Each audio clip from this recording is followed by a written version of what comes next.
Le 1er avril 1957, on découvre enfin le premier arbre qui produit du spaghetti. Ouais, le 1er avril, le jour du poisson d'avril.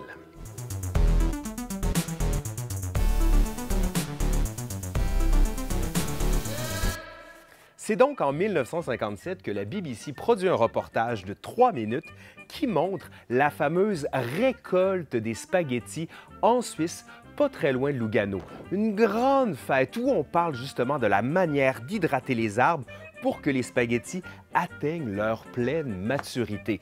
Durant les 3 minutes du reportage, la voix hors champ est celle de Richard Dimbleby, extrêmement respecté de la BBC, qui est très crédible et donc qui accorde de la crédibilité au reportage en le racontant.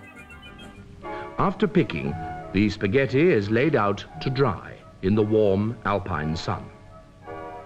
Many people are often puzzled by the fact that spaghetti is produced at such uniform length.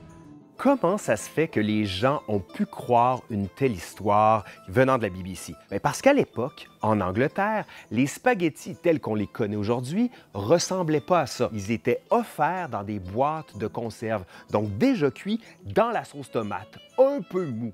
Donc, l'idée de savoir d'où ça venait, bien, ça nous échappait. Mais d'où venait cette idée-là de proposer un reportage sur le fait que les spaghettis pousseraient dans les arbres? L'idée vient de Charles de Jager, qui est caméraman pour la BBC et qui s'était posé la question « D'où ça vient les spaghettis?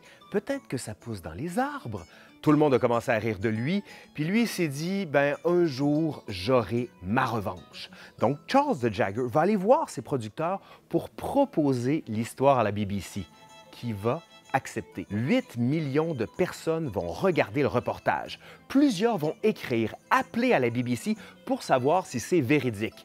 Ce à quoi on leur répondait, bien, plantez un spaghetti dans la sauce tomate et soyez optimistes. C'est ce qu'on appelle le flegme britannique ou l'humour britannique. Choisissez.